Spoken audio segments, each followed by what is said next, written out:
Garage. Aquí cabe todo el cine. Con Eric Estrada.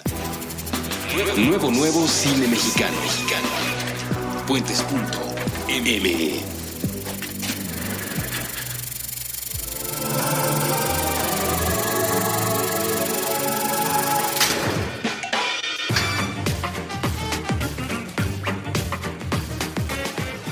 Miércoles 10 de mayo, Día de las Madres. Ya los escucharon ustedes, ellos son Alejandro Iglesias Mendizábal y Luis Montalvo.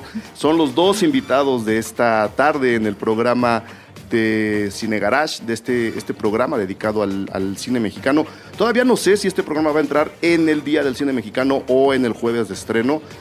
Pero cualquiera de los dos, y si no entran en los dos, cualquiera de los dos. Exacto. Es bueno, muchachos. ¿Por qué no ambos? Uno no evita al otro, exactamente. Entonces, ellos son los invitados de esta tarde en Cine Garage. Yo soy Eric Estrada y les doy también la bienvenida a todos los que nos escuchan a través de puentes.me o a través de cualquiera de nuestras otras plataformas, en donde también pueden encontrar no solo los episodios de Cine Garage, sino de todos los demás programas de Puentes.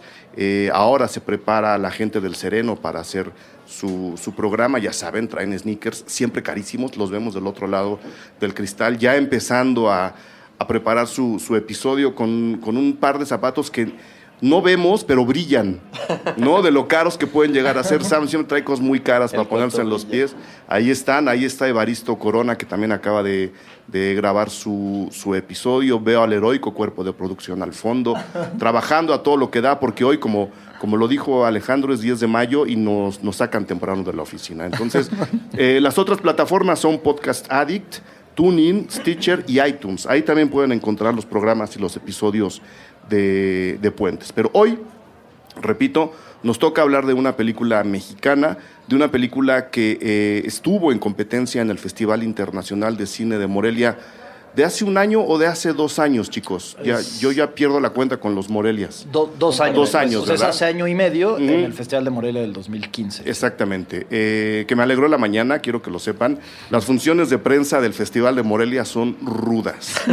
Rudas, porque son a las 8 de la mañana. Ustedes saben que el festival termina muy tarde, ¿no? Entonces, claro. Yo que sí voy a trabajar, no es por nada, pues se levanta temprano, tienes que llegar desayunado, tienes que tomar apuntes, tienes que fijarte, ¿no? Tomar café. Hay que tomar café durante la película, pero siempre se agradece que una historia como esta haga de esa mañana algo productivo, ¿no? Y pues bueno, creo que fue lo que ocurrió con Sopladora de Hojas la mañana en que la pudimos ver en la función de prensa en el Festival de Morelia. Y creo que podemos empezar por ahí, porque para mí esa es la historia de la película, es decir, así la he vivido yo. Claro. ¿Qué memorias hay de ese Festival de Morelia? Bueno, Alejandro Iglesias Mendizábal es el director de la película, Luis Montalvo es el co-guionista y el fotógrafo de la misma. Entonces, digamos que ahí se van repartiendo el paquete entre los dos, por eso están los dos aquí presentes. ¿Qué memorias, si es que hay memoria, porque sé que también las noches son salvajes, hay del Festival de Morelia blackouts de hace 2 años? Sí, si no hay blancos ahí, si no tienen ciegos en la memoria, si nos pueden contar qué fue lo que pasó. ¿Fuimos a Morelia? Fuimos al festival. ¿Qué? ¿Qué? ¿Morelia? ¿Qué? No sé de qué me está hablando, Eric. Pues fue un festival súper bonito. En realidad, pues, para mí tiene un significado especial porque ahí ahí he estrenado las películas que he hecho, los cortometrajes. Entonces, de alguna manera, lo siento como casa, uh-huh, en cuanto a festivales se refiere. Y pues tenía una memoria muy linda de haber estrenado ahí Contrafábula de una niña disecada, que fue mi corto de tesis, donde tuvo una buena recepción ahí la película. Entonces estábamos muy, muy emocionados de presentar la película en Morelia. También un poco por el corte del festival, la verdad es que dudábamos si iba a entrar la película en selección o no. Yo era de aquellos que me mantenía un poco escéptico al respecto. Y cuando, desde el primer momento que nos anunciaron que estábamos ahí seleccionados para competir por mejor película, pues fue una sorpresa gratísima. Y entonces pues ya vas como con otra disposición, como muy abierto, como claro, ya lo que pase está increíble.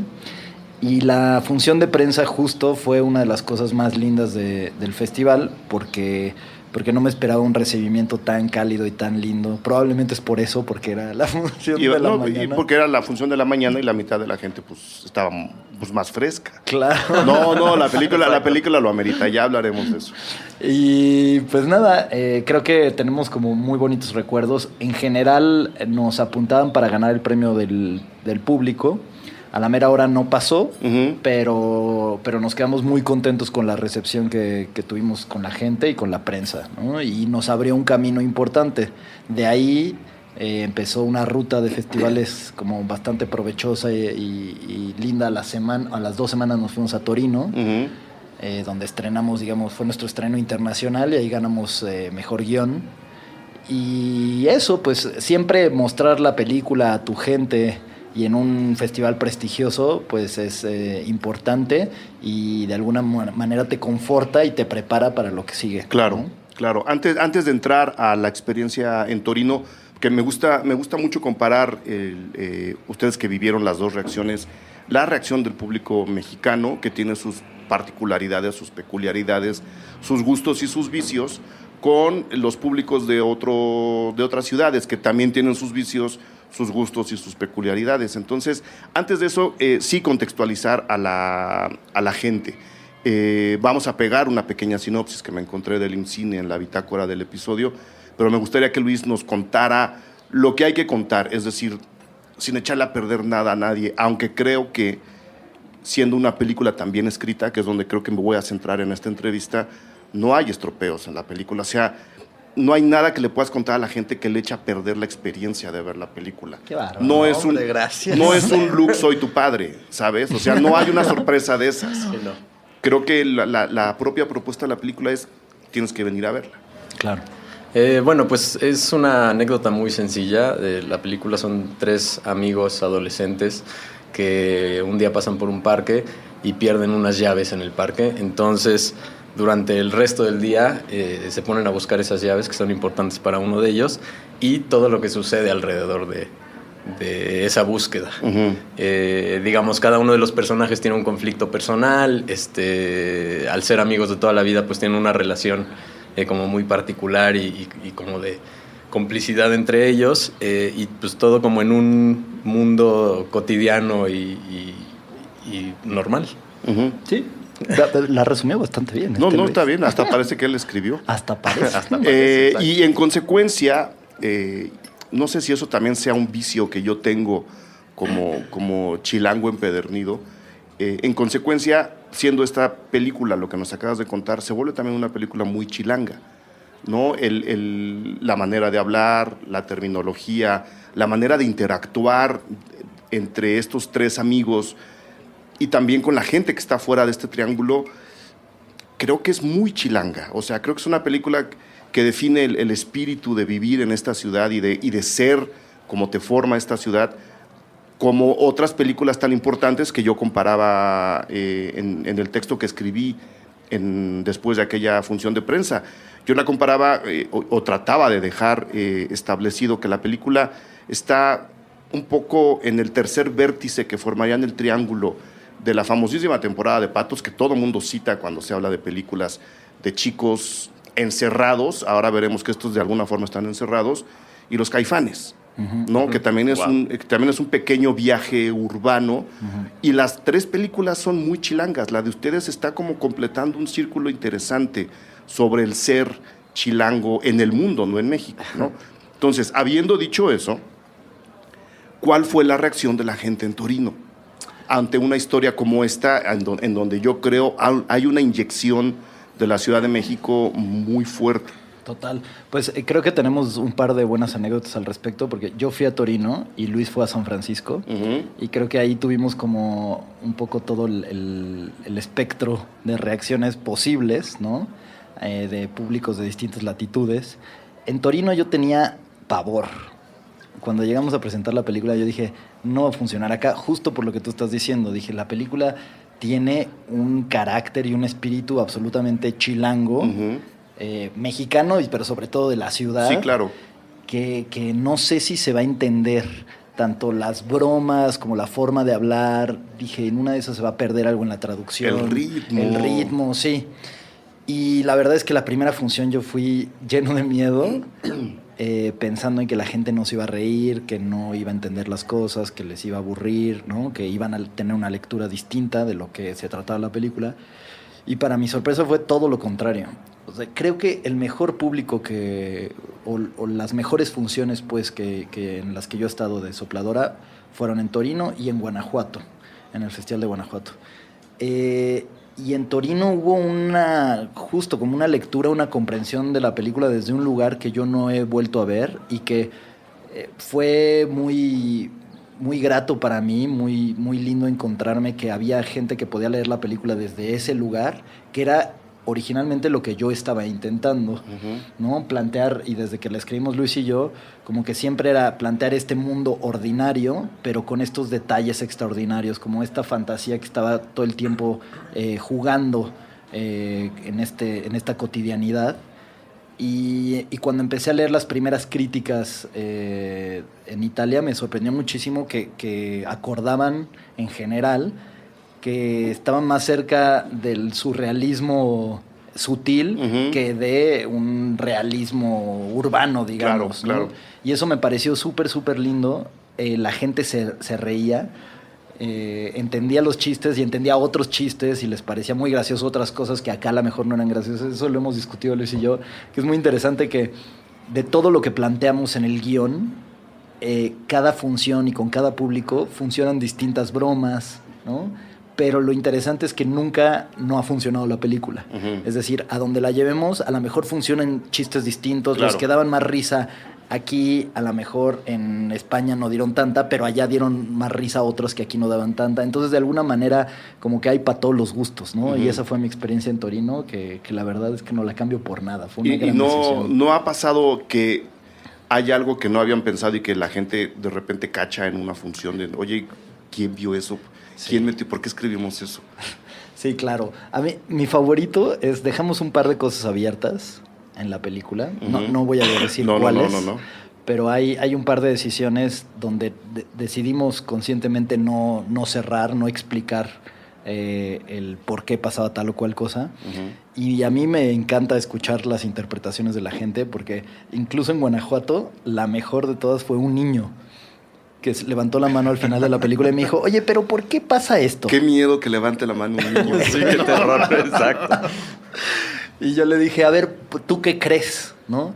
Y me dio una explicación maravillosa que no se nos ocurrió a nosotros, pero que dije, sí podría hacer sentido, ¿no? Y creo que eso es parte también de hacer una película. Yo disfruto mucho el hecho de que, de alguna manera, se respete el rol del espectador activo, pues, que no sea absolutamente pasivo y reciba todo, sino que de alguna forma tenga un feedback hacia la película y que haya un complemento desde su interpretación, porque construye películas distintas.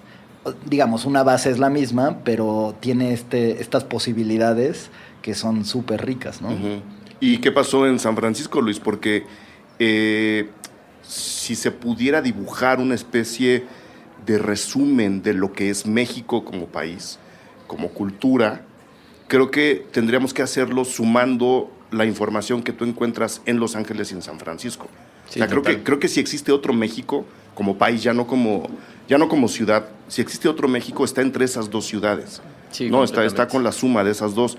¿Qué pasó con el público de San Francisco? Pues a mí me pasaron dos cosas muy curiosas que tampoco hemos visto en otros lados. Por un lado, había mucho público latino en las funciones, digamos, de competencia y del festival. Y pues lo que dice Alex un poco. Por ejemplo, aquí en México creo que la gente, al ver la película, claro, tiene un idioma muy chilango, entonces se identifica con eso, pero además... bueno, los que son del sur de la ciudad como que identifican la colonia, y entonces intentan adivinar dónde es y se identifican con eso, pues. Pero la gente que no, como que la ve desde otro punto de vista y entonces le entra a otras cosas que están en la historia que luego siento que a la gente del DF tal vez se le escapan. Y algo muy curioso es que en San Francisco, sin contar mucho, justo la gente latina, hay una situación con un policía en la película. Y había gente que pues que me decía, oye, no, pero ¿por qué muestran ese México? México no es nada más así, Claro, claro. ¿no? Y pues es muy curioso porque justo tienen una visión de México desde allá. Desde allá.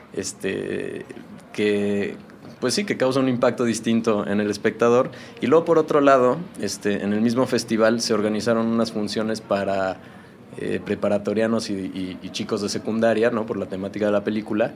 Y la película funcionó increíble. O sea, son las proyecciones más ruidosas en las que he estado, ¿no? Todo el mundo se reía y le gritaba a los personajes, y justo hacían preguntas como la que decía ahorita Alex del niño. Uh-huh. Entonces... me hubiera encantado estar ahí. Siempre me da celo. Siempre que Luis cuenta eso de la función ruidosa, porque yo soy de los que calla a la gente en el cine, ya sabes, sí, sí. Shh, ¿no? Hacen ruidito.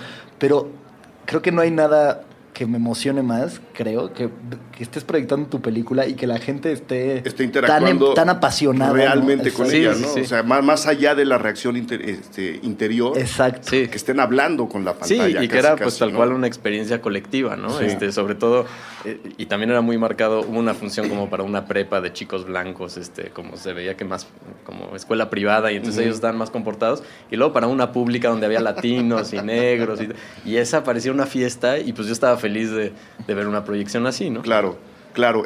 Ahora que decían que a veces está el temor en estas funciones, en estas otras experiencias, en otros festivales, de que a lo mejor la gente no se ría. Sí estaba pensada desde un principio como una comedia, porque tiene muchos tintes la película, ¿no? Hay momentos un poco más densos, no necesariamente oscuros ni depresivos, y hay otros completamente de júbilo. Pero ahora me surge la pregunta si desde un principio la película estaba planteada como una comedia. Pues, o simplemente fue encontrando despuntes en donde a veces podía respirar la comedia, en otros se contaba otra cosa. No, creo que, digamos, hay una diferencia ahí entre el tono y el género, digamos, de la película. Creo que desde un principio Luis y yo la pensamos entonada en comedia, en este tono ligero, porque un poco así es nuestra relación en la vida real. Exacto. Y con nuestros amigos, y así fue como la anécdota pasó. Entonces, de alguna forma era muy natural transferir ese tono a la película. Y como que siempre estuvo ideada ahí. En realidad, el género de la película es el que yo siempre lo pensé por otro lado, no propiamente tal cual una comedia donde hubiera una redención de los personajes, sino siempre, digamos, si pudiéramos escoger un género, yo siempre la vi como una tragicomedia, como un viaje de estos personajes donde se alternaban episodios trágicos y cómicos, y donde era más importante justo la estructura episódica y cómo iban enfrentando estas pequeñas anécdotas que los iban a llevar a encararse al final al gran monstruo, ¿no? Y me interesa mucho, o me gustó mucho cuando los gringos empezaron a sacar las críticas. Eso de los gringos era muy peyorativo, pero bueno. No, pero así les los digo. norteamericanos. Los gringos, es de cariño. Es de cariño, los queremos. Yo así les digo a mis amigos. Yo soy gringo, y me gusta que me digan. Sí es gringo. En realidad nació en Estados Unidos. Pero bueno. No, se dice con cariño, ellos lo saben. Exacto. Lo saben. Entonces, cuando los gringos empezaron a sacar sus críticas, hubo una especie de acuerdo también donde categorizaban la película como una dramedy, ¿no? Y ellos mismos decían, parece una comedia, pero en realidad pronto te das cuenta que no lo es del todo. Que es más bien, y por ahí lo dice una crítica muy, muy profunda y precisa, dice, es más bien como un drama con grandes momentos cómicos. Y creo que de alguna manera sí lo pensábamos así, Luis y yo, porque siempre hubo esta sensación de que lo que estaba pasando en el fondo sí era muy serio. Era claro, algo importante de qué hablar. Solamente lo de arriba, el tono iba a ser cómico, ¿no? Creo que... Porque a lo mejor ese tono está tejido sobre la relación íntima de estos tres personajes. Entonces, siendo íntima, siendo profunda, no necesitan azotarse para darse cuenta que alguien o el otro, el de al lado, está mal, o está pasando un mal momento. Total. ¿No? Tengo entendido que la película viene de una experiencia personal que creo que han platicado 20 veces, entonces no les voy a decir que la vuelvan a contar, ¿no? Para eso revisa uno otras entrevistas. Qué bárbaro. Para no preguntar lo mismo. Es ¿no? un tipazo. Para no preguntar lo mismo, esa es la tarea. Pero tengo 2 preguntas alrededor de ese hecho vivencial de ustedes que los llevó a escribir este guión y a sacar esta película. ¿Qué edad tenían cuando esto ocurrió? Y si eran mayores de la edad que tienen sus personajes, ¿por qué deciden bajarle la edad a los personajes? ¿Sí me explicó? Sí, es una totalmente. pregunta, Es una gran pregunta. Una pregunta interesante y además que nos hicimos mucho. En realidad, bueno, nosotros exactamente, no sé, tendríamos alrededor de 23, 24 años. No, güey, tenemos tú y yo. ¿22? 21. No.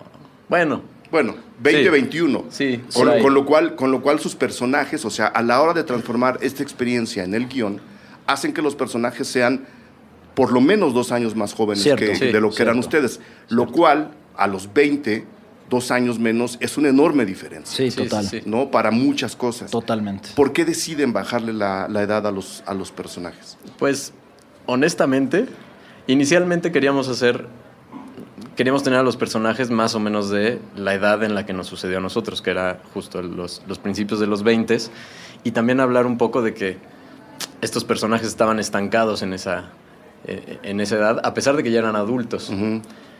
Pero luego, a la hora de escribir y en muchos tratamientos, como que encontrábamos que eso no acababa de cuajar, y entonces decidimos hacerlos un poco más jóvenes y tal vez enfatizar esa transición justo del paso de la infancia, a lo mejor, o de la adolescencia al adulto. Uh-huh. Sí, creo que fue por ahí. O sea, justo era mucho más poderoso. Encontramos eso, que era mucho más poderoso situar a los personajes en esa transición, en ese rito de paso, pues, a volverse adultos, que coincidía justamente con un montón de cosas que pasan a esa edad, que es principalmente esta cosa de identidad y de tener que decidir qué hacer con tu vida, qué estudiar, etcétera, pero que de alguna forma también trae muchas otras responsabilidades que empieza a pasar a esa edad, un poco como cortar con tu primera novia. Si tuviste una primera novia de la adolescencia, como por esa edad es cuando cortas, ¿no? A mí me pasó que la primera novia con la que corté fue justo a los 19 años, que pues se siente como eso, como dejar gacho. Ir una parte de Se siente ti. gacho. Se siente gacho. Y todavía le sigo llorando. Claudia, si estás escuchando. Exacto. Entonces, de alguna se manera... tatuó el nombre. Sí. De alguna manera se volvió mucho más poderoso.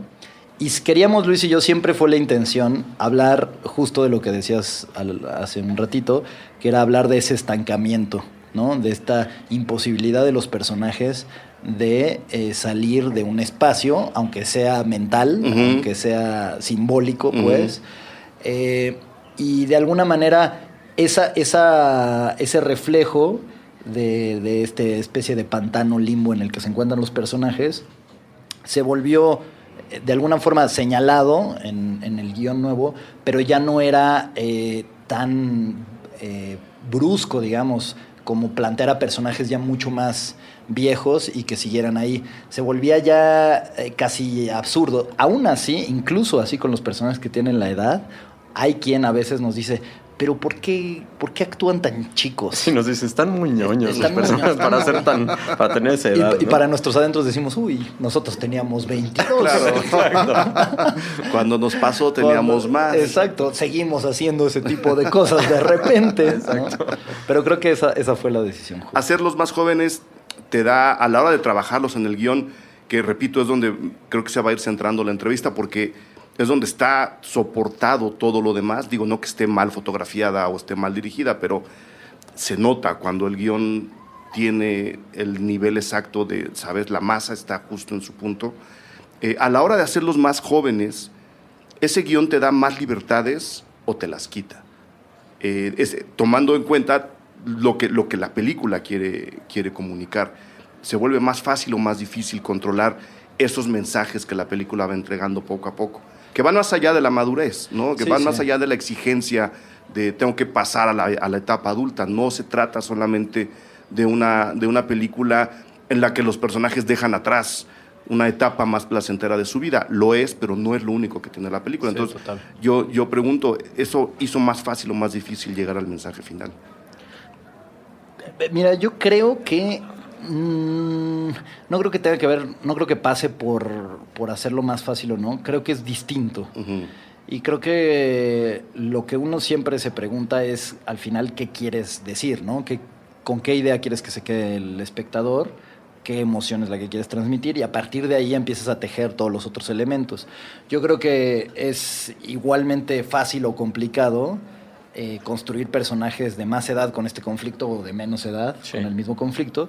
Creo que al final lo que sí nos ayudó, no diría es más fácil, pero lo que sí creó un atajo para hablar de lo que queríamos era situar a los personajes en esta etapa, ¿no? Porque el hablar de crecimiento o de madurez, digamos que es mucho más de impacto rápido el tener a estos personajes en la adolescencia tratando de alcanzar la adultez. Creo que hubiera sido distinto, no hubiera sido más difícil, pero hubiera sido distinta una película con unos personajes más grandes, que de hecho coqueteamos con la idea, o sea, siempre fue como una cosa que nos planteamos y que muchas cosas de las cuales nosotros sacábamos ideas tanto de tono como de realización, nos inspiramos en muchas cosas de una película que se llama 25 Watts, una película de Revela y Stoll, uruguaya, que a ambos nos gusta muchísimo y donde justo tenemos personajes más grandes. Y es una película mucho más oscura que la nuestra. Sí, completamente. Y entonces, pues creo que al final no se trata justo como de copiar exactamente las otras películas, sino de encontrar la nuestra, ¿no? Uh-huh. Y en algún momento yo empecé a pues no diría reconciliarme, pero como aceptar que esta película es la que es única, y me gusta muchísimo porque efectivamente la veo en la misma línea de otras, pero con una personalidad propia. En otra entrevista me preguntaban por ahí qué sentía que era único de la película, habiendo otras películas de coming of age, claro. Y yo decía, pues creo que lo que la hace única es lo mismo que nos hace únicos a Luis y a mí, ¿no? Y también pues sí, un poco la mezcla de nuestras cabezas y de nuestras decisiones, tanto de guión como formales, creó esta película que tiene lo cotidiano, pero también tiene lo fantástico. Uh-huh. Que tiene la parte tragicómica, pero también tiene la parte cómica y de repente hasta la farsa con la que yo coqueteo. Y entonces se vuelve una cosa pues especial, es como conocer a una persona, claro. Tiene esas características, ¿no? Y al final, en términos a lo mejor como más académicos o de quehacer cinematográfico, o sea, sí le exploramos a la hora de escribir en distintos tratamientos lo de las edades y justo nos hacía más sentido que fueran más jóvenes. Entonces, en ese sentido, cuando estás más también a gusto y como más seguro con el guión, entonces puedes experimentar en lo demás, pues. O sea, puedes arriesgar con los actores, puedes arriesgar en la imagen, puedes arriesgar, ¿no? Entonces, y si tienes dudas en el guión, como que siento que no te sueltas a la hora del rodaje, entonces también en ese sentido creo que nos ayudó consolidarlo. Pues. Bueno, ahora vamos con los detalles del guión. Déjenme hacer la pausa de este episodio y volvemos en nada para seguir hablando de Sopladora de Hojas.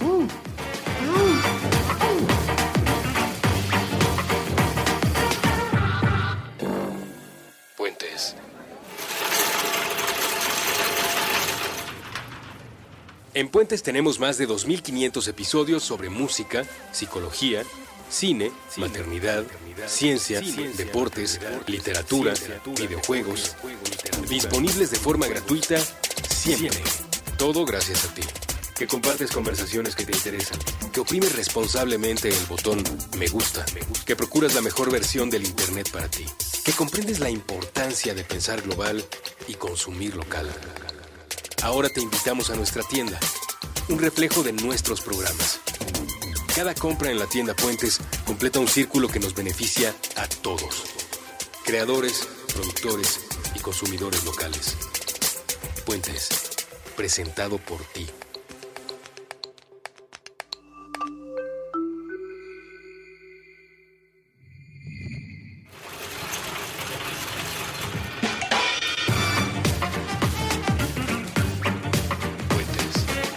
Muy bien, estamos de regreso. Vamos a entrarle, repito, a a los detalles del guión, porque pues, creo que llega incluso tan profundo como lo que acaba de pasar ahora que Evaristo entró a saludarlos. Hay detalles como el Nintendo 64 que se ve ahí, ya nos dirán en dónde. Yo no lo vi, la verdad, yo no lo vi. Está bien, yo no lo había, de hecho, yo no lo había visto. Tú no lo habías visto, Luis. Pero creo que sí es importante decirle a la gente o darle a entender o explicarle el trabajo que requiere un guión con una película que, de nuevo, aparentemente está muy en la superficie, pero en realidad está contando muchas más cosas. Y esas cosas que nos están contando debajo de la anécdota que ya nos contó Luis, están en el guión. No es que surjan espontáneamente a la hora del rodaje. Claro. Son ideas que se platican en la mesa, son ideas que se escriben, que se desarrollan y que se acaban filtrando, ahora sí, entre las anécdotas, en este caso 9. ¿Son 9 capítulos? Sí, son 9 las capítulos. Anécdotas de la película. ¿Cuánto tiempo se tarda el equipo de Alejandro Iglesias, Mendizábal y Luis Montalvo para hacer y dejar listo este guión? ¿Y en qué momento se amarran el calzón y dicen, si lo movemos más, lo echamos a perder? Porque creo que es la decisión más difícil a la hora de tener un guión, de decir, Sí, total. creo que sí le falta, o decir, creo que está justo para que lo dejemos en paz. Claro. Ese proceso me interesa conocerlo. Pues mira, fue un proceso.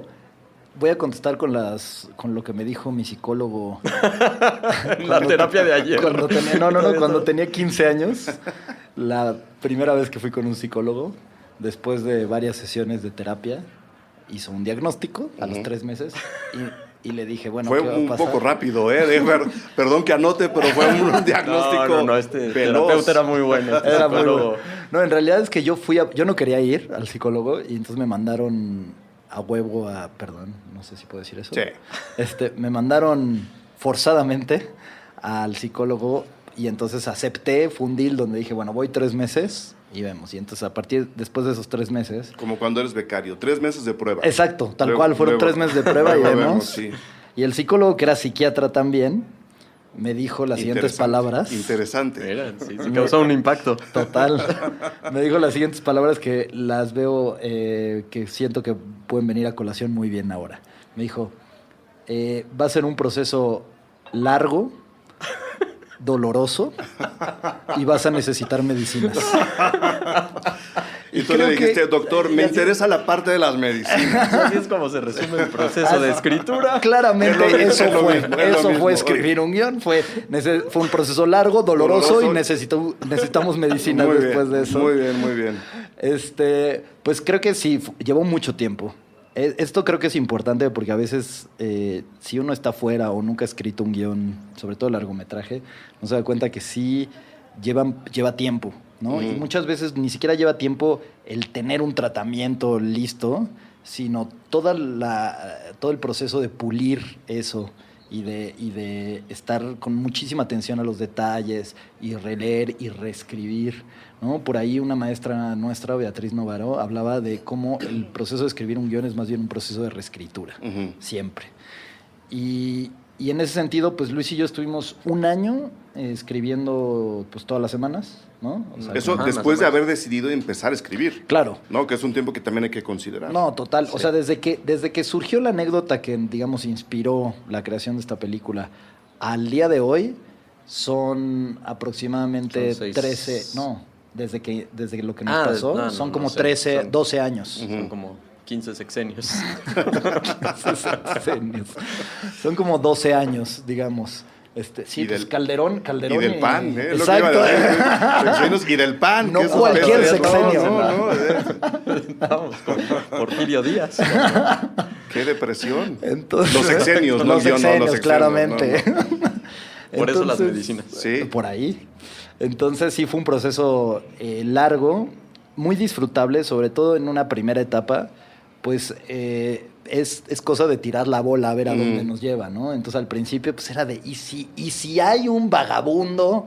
¿Y si se encuentran a no sé quién? Lo del policía. Exacto, por ejemplo, ¿no? Y tirábamos así la bola de qué pasaría en este parque, ¿no? O sea, recuerdo mucho que a veces las discusiones de escritura de repente eran 3 horas solamente discutiendo sobre los nombres de los personajes. O sea, la verdad es que todo en el guión sí está muy cuidado, muy, muy cuidado. O sea, somos un par de obsesivos, Luis y yo, cada quien en su personalidad, pero sí somos unos locos. Entonces, como que nos fijábamos y poníamos atención en cada detallito. Y por lo mismo, llegó un momento, ya avanzada la escritura de guión, ya cuando estábamos próximos a filmar, donde ya era una necedad. O sea, ya discutíamos puntos y comas de los diálogos. Como abogados. Sí, no, ya era una locura. Con abogados. Con abogados. Por supuesto, ya no podíamos tener una discusión sana. Ya todo era a través de Todo nuestros era abogados. a través de los abogados, porque había un contrato de por medio. No, llegó un momento donde ya no era sano. Y creo que eso nos dimos cuenta ambos, donde ya pasábamos toda una sesión de 2-3 horas y ya no podíamos avanzar. Había sesiones antes donde sí, efectivamente hay sesiones más prolíficas que otras, claro, ¿no?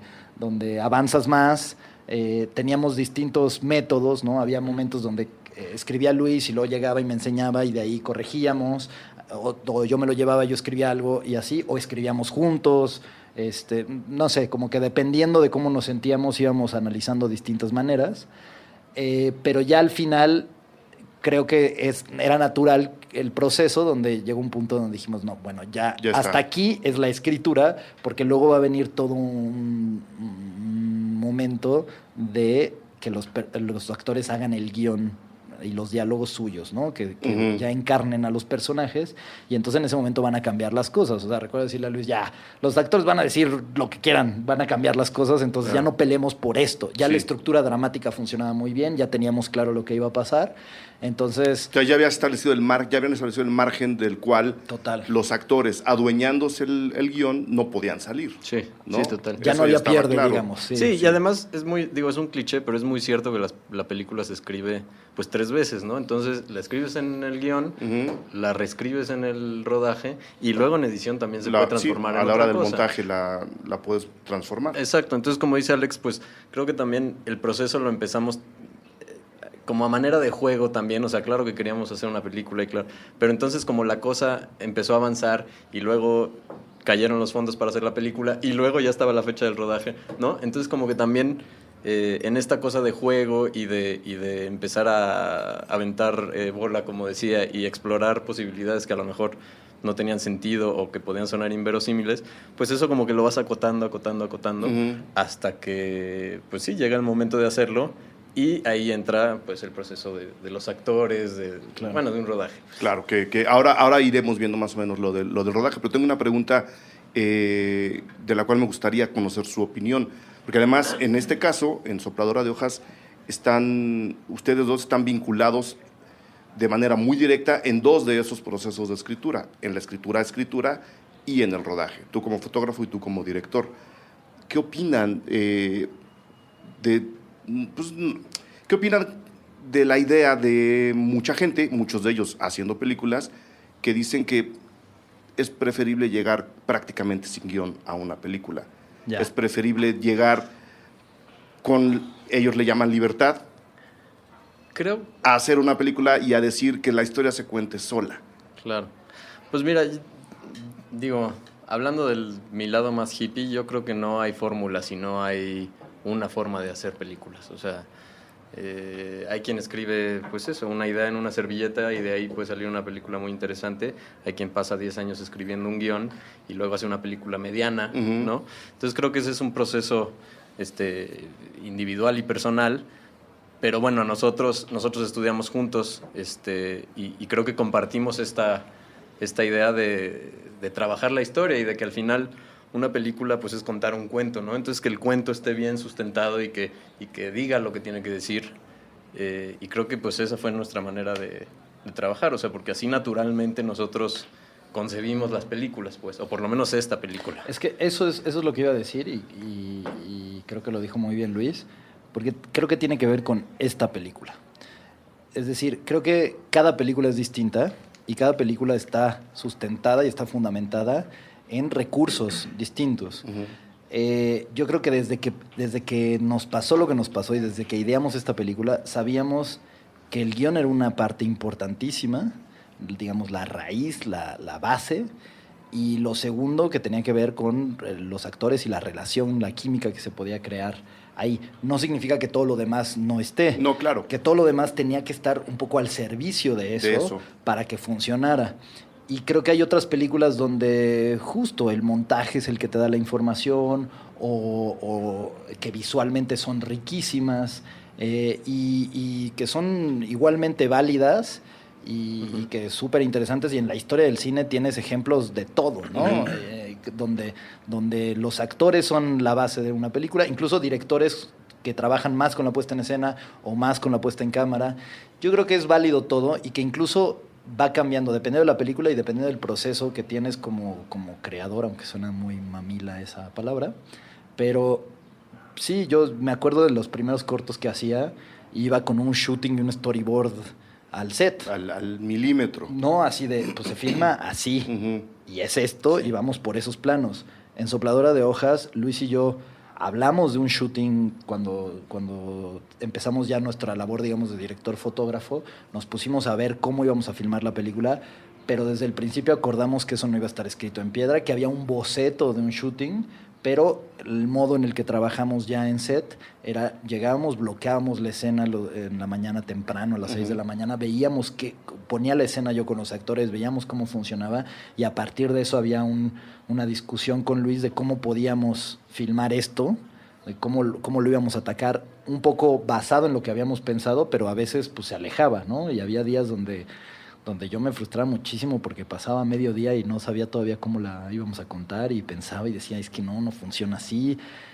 Y es como pues el precio que pagas por ir no tan preparado. Yo lo que diría es eso, sí, finalmente si vas sin guión a un rodaje... O sin idea, ¿no? Para quizá tampoco centrarnos en el papel escrito. Sin idea creo que no puedes ir, o sea, porque... No se puede. Digo, para todos necesitas una idea, pues ¿no? sí. O sea, sales de tu casa y dices, bueno, ¿a dónde me voy ¿A dónde dirigir? voy, no? ¿A dónde voy a llegar? O sea, creo que eso, digamos, la idea creativa o la semilla creativa tiene que estar. Total. Ya si lo exploras a través de un guión que trabajas 20 años, o si lo tienes en tu cabeza nada más y luego se lo vas a platicar a los actores, eso ya es de cada quien, pero creo que la idea sí la tienes que tener. O sea, igualmente diría yo, puedes hacer una película sin idea. Bueno, sí. O sea, sí puedes agarrar una cámara y filmar. Sí. Ahora, todas las decisiones formales que tomas, tanto de puesta en escena o puesta en cámara, en teoría están supeditadas a esa idea. Entonces, si no hay una claridad de eso, pues vas a tomar un montón de decisiones que no tienen razón de ser. Y puede ser que en una de esas te salga algo, pero o va a ser de chiripa y no lo vas a poder repetir, ¿no? Porque no hay un proceso realmente que tú puedas, pues sí, como estandarizar o por lo menos aprender.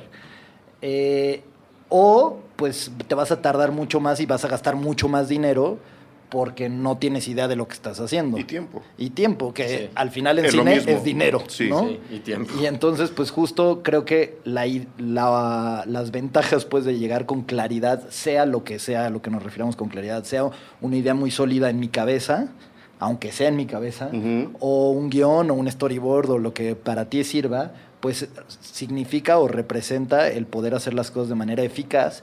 Y en mi caso particular de lo que vivimos en Sopladora de Hojas, a mí el tener mucha claridad, por ejemplo, sobre los personajes y el haber trabajado mucho con los actores en la mesa, nos ayudó o posibilitó la improvisación, porque, bueno, sí es una verdad bien sabida que para poder improvisar tienes que tener algo sólido, de lo cual asirte. Si no hay forma, pues, si no se vuelven ocurrencias. Se hace guerra de chistes, ¿no? Exacto. Sí. Y entonces aquí sí había... Saludos. Cebollazo. Saludos. Sí había una comprensión muy sólida de los personajes y de lo que queríamos decir. Y entonces al final, pues, nada más se volvían discusiones creativas para tratar de... apoyar la idea de la película, ¿no? Exacto. Ok, ya nos describiste que, bueno, hubo un trabajo en mesa con los actores para desarrollar los personajes. Como fotógrafo, Luis, ¿no da miedo de repente romper esa química? O sea, ¿cuáles eran los temores a la hora de acercarse a lo que los actores ya tenían planteado, a la situación que ellos ya tenían entendida? ¿Cómo entiende el fotógrafo esa relación para no romperla? Esa es la pregunta en realidad. Pues, ¿O cómo hiciste tú, por lo menos en este caso? Creo que parte también de la relación director-actor, o sea, director-fotógrafo, perdón. Yo ya conocía cómo trabajaba Alex con los actores. Hay muchos acuerdos ya hablados entre Alex y yo. Entonces, yo sé que vienen esas improvisaciones y yo sé que van a haber cambios y que la cámara no va a ser con el lente que habíamos dicho y hacia dónde íbamos a tirar, que podía cambiar, porque además la película, y eso creo que esa es una de las ventajas de haberla escrito los dos, es que teníamos muy claro cuáles eran las características importantes de la película, y una de ellas era la relación de estos tres amigos. Ujú. Entonces, digamos, todo lo demás derivaba de estos tres personajes, exacto, y de lo que los actores iban a hacer con los personajes. Entonces, pues como que estaba hablado que ya que podía cambiar el shooting, que podía cambiar incluso locaciones, lo que decía Alex, o sea, de pronto un día estuvimos medio día tratando de solucionar cómo tirar una escena y no nos salía, y nos cortamos a comer y luego regresamos y como que no teníamos muy claro, y al final la filmamos en poquito tiempo y así quedó y así funciona. Entonces, y luego hay otros días donde teníamos todo perfectamente planeado y así lo hicimos y también funcionó. Entonces, como que ya teníamos esa estrategia, digamos, de rodaje. Claro. Pero sí, creo que son acuerdos que se hacen previos a. Claro. Sí, en este caso creo que ayudó muchísimo que, a pesar de que teníamos discusiones creativas, Luis y yo, importantes de cómo abordar ciertas escenas, ¿no? O sea, como de alguna manera desde el principio, como que veíamos algunas cosas de manera distinta, normal, porque además somos personas muy distintas. Yo soy un tipo guapo, inteligente, simpático. Sí, ¿no? sí, se nota. Sí. Luis es todo lo contrario. Se nota, ¿eh? Humilde. Humilde, sobre todo, sencillo, sí. Exacto. Que no le gusta hablar de sí mismo. Nada. No, Alex. Yo fui director porque la gente votó, no porque yo quiera ser director. Total, Sí, ¿no? sí. Y porque era claramente la mejor opción, ¿no? Bueno, eso sí debo de decir, un paréntesis a todas las cualidades de mi querido Alejandro, es que creo que sí la jerarquía en el cine Tiene una razón de ser, Tiene ¿no? una razón de ser y hay que, digamos, respetarla y conocerla. Porque sí, porque a la hora de rodar y a la hora de tomar decisiones en el set, cuando la luz se está yendo el sol y cuando todo cuesta y es como mal momento para empezar a volverte democrático. La jerarquía no se establece porque uno sea más que alguien o más que los otros, sino porque en la escala de decisiones la última palabra debe venir de alguien, no de todos. A veces puede ser de todos, pero cuando, como dices, cuando la situación apremia, todo el mundo tiene que voltear a ver a la misma persona para decir, a ver, ¿qué pasa aquí?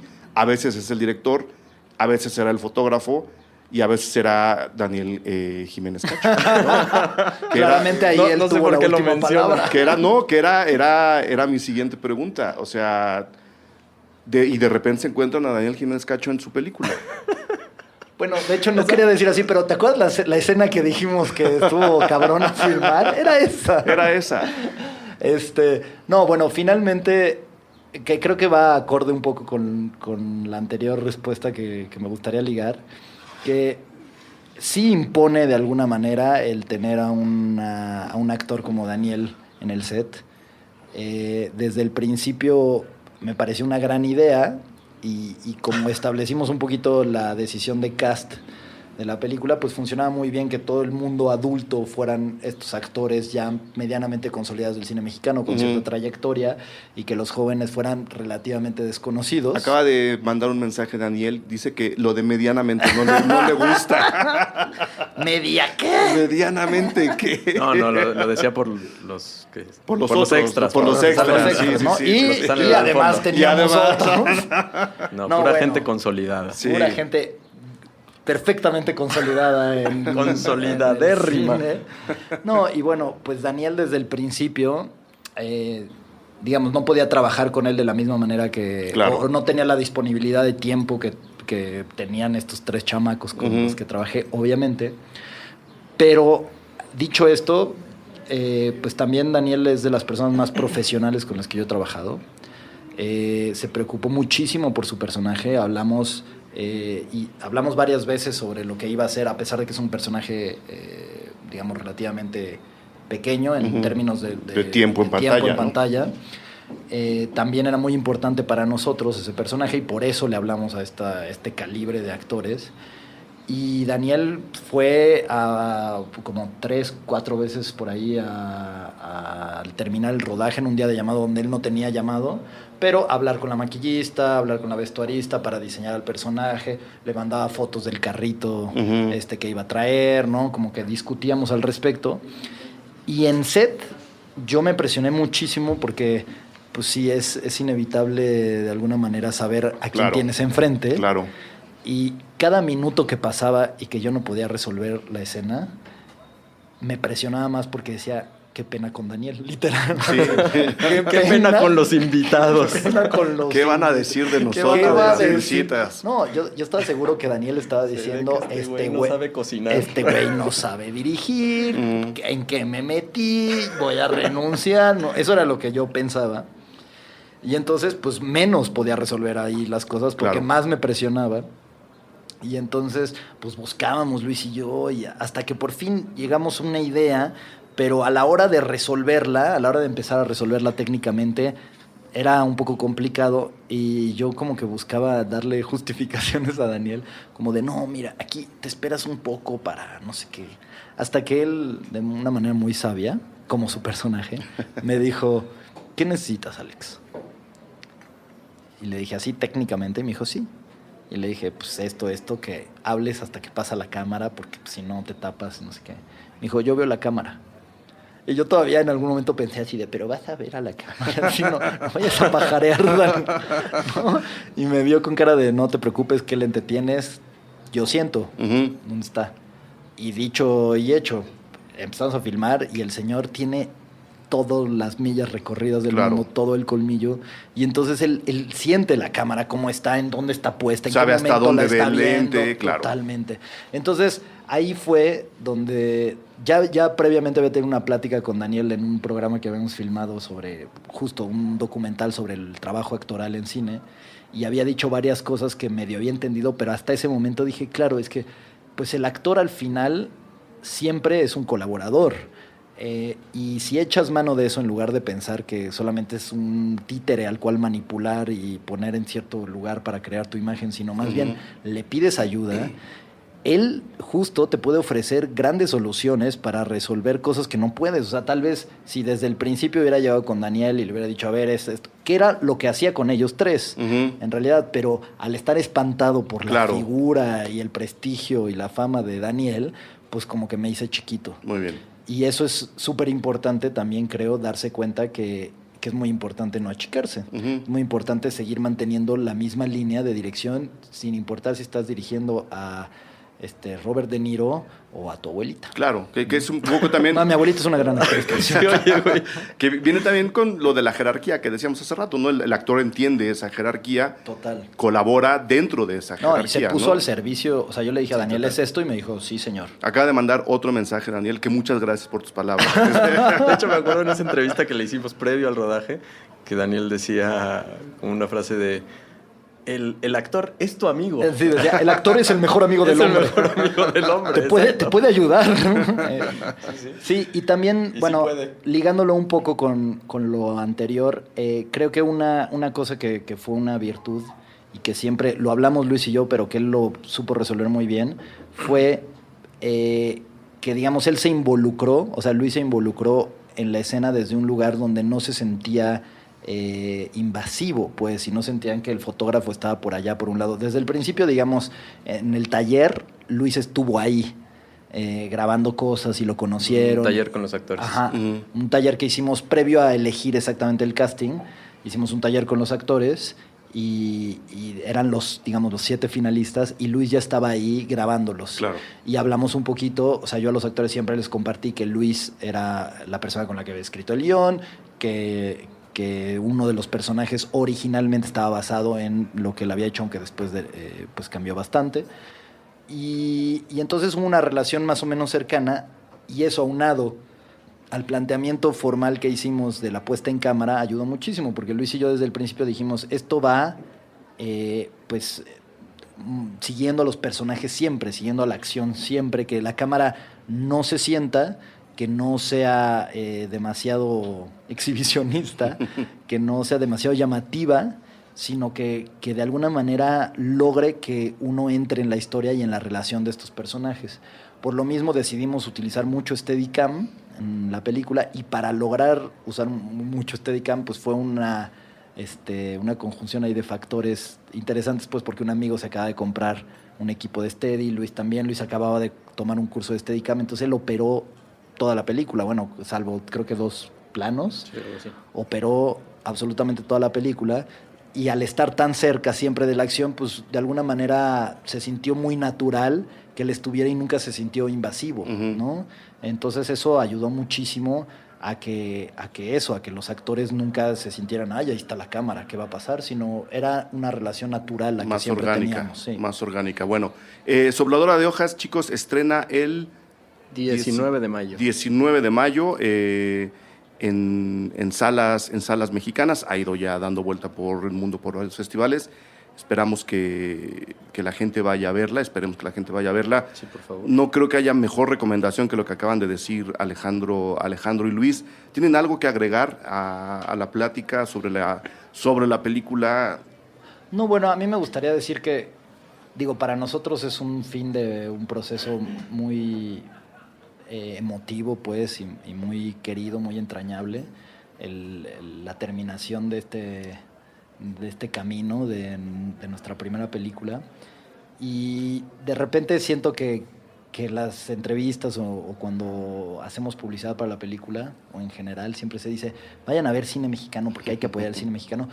Está muy bien, sí hay que apoyarlo, pero también yo diría que hay que ir a verla porque creo que es una película que sí le van a encontrar algo rico para el público, pues. Como espectador no vas a salir igual que como entraste a la película.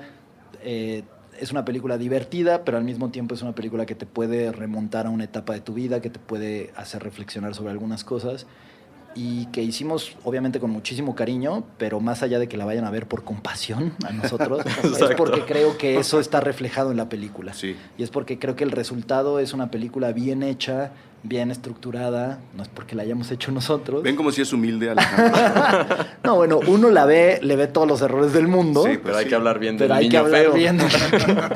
Si no, ¿qué van a decir las visitas? ¿No? Y decir que pues va a salir simultáneamente en la Ciudad de México, en Cuernavaca, Puebla y Toluca. Va a estar ahí en una primera ronda. En la Ciudad de México sale, Cinemex, Cinépolis, desde luego, y Cineteca Nacional, Cine Tonalá, Casa del Cine, IFAL, además de algunos cines de Cinépolis y Cinemex. Y más tarde, una vez que terminemos la pasada por estas ciudades, pues ya saldrá Guadalajara, Monterrey, Jalapa y pues eventualmente Tijuana, a toda la mundo. República. Tijuana es el mundo. Tijuana y el mundo. Tijuana es la puerta al mundo. La puerta al mundo. Exacto. De entrada o de salida. ¿Algo, Luis? Pues nada, un poco lo que dice Alex. Sí es como cerrar un ciclo de muchos años, de mucho trabajo, de mucho cariño, de mucho esfuerzo. Y al final, la película, desde que la empezamos a idear, pues era también con ánimos de justo contar esta historia y que se vea, ¿no? O sea, no es de, queremos hacer una película porque somos unos chingos. No, queremos contar una historia que sea relevante para otros y que les diga cosas que nos dicen a nosotros, y por eso creo que invitaría a todo el mundo a que la fuera a ver, porque está hecha para eso, para todos los demás. Para ser vista. Muy bien, muy bien. Pues yo les deseo mucha suerte con el estreno. Cuando la vi en Morelia era La Sopladora de Hojas. No, nunca ha sido. ¿Nunca ha sido la? Nunca. Ok, corregiré Nunca, ese error. Eric. Corregiré ese error. Pero bueno, les deseo mucha suerte con Sopladora de Hojas, con el estreno, por supuesto. Los quiero felicitar por el trabajo hecho. Se nota, ¿no? Se nota. Incluso a una función de las 8 de la mañana se nota mucho. Entonces, muchísima suerte con la película, y cualquier cosa que necesiten, aquí estamos. Muchas gracias. Muchas gracias. De verdad. Muchas gracias.